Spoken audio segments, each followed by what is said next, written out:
Hi, friends. Good evening, ma'am. Do you all remember the first day when ma'am asked, "Why do you want to be a leader?" or "Why you don't want to be a leader?" My answer for this hasn't been constant, it keeps changing based on the context. If you ask me to be a captain or a coach of a football team, or if you want me to lead a vegan activism or an outreach initiative, I would probably be the first person in the crowd to raise my hand. But when it comes to my school, college, or professional life, I would probably say that I don't want to be a leader. At least I have some hesitance.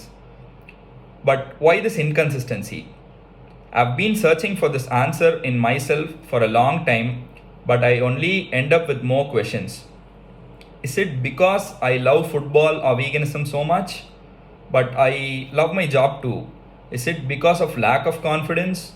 Or is it because of the fear what others would think about myself? Is it something to do with myself alone or the judgmental society we have been around? To be honest, I still haven't found the answers for these questions, but I decided to go with the flow. Just like how growth is inevitable for any organization, it is inevitable for an individual too. Recently, my manager wanted me to lead the revenue analytics team of my company. The transition was a bit challenging. Working as an IT professional for 7 years, for me, it was always to do with code, missions, etc., and less to do with people. As an ambivert, I also don't talk to new people so easily.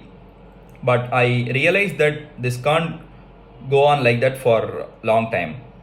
I had to build a relationship with the stakeholders and the team members in order to run the project smoothly. I was able to handle it with the support and mentorship from my manager and director. After delivering a couple of successful projects, the main positive feedback I got from my manager is Abhishek never hesitates to say yes, even if the stakeholders' requirements are very difficult to achieve. He, along with his team, somehow finds a way to get things done, even if it is very complex. Of course, I was very happy to hear that, but I also wanted to get a 360-degree feedback from everyone. When I was speaking to my team members, I was surprised to hear the same thing, but this time as a negative feedback. They felt that I never say no to any of the stakeholders' requirements and they feel pressured at times to meet the tight deadlines. I realized that earning a good name from my manager at the expense of creating an uncomfortable situation for my team members is not so good, and that I have to listen more to my team members as well.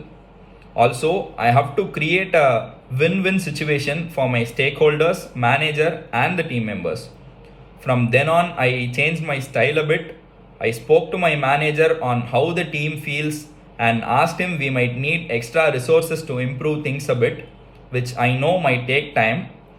I also started being assertive with the stakeholders and was being very mindful when committing on the timelines. I was able to set the right expectation that we'll be able to deliver any difficult projects that is required, but we would just be needing adequate time to complete it properly without any pressure. As I am new to this role, I only have a few experiences like these to share. I also have another experience where my manager asked me what are your long-term goals. I just replied with one sentence that I want to become the chief information officer of an MNC. Everyone around me laughed. I don't know if I'll be able to make it, but I'll definitely keep working towards it. Also, I have come across or seen many inspiring leaders in my professional and personal life.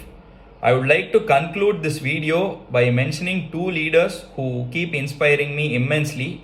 Of course, one is my father, the other one is the great footballer Cristiano Ronaldo. I would like to thank Vijaya ma'am and my friends for giving me this opportunity to talk about myself. Thank you.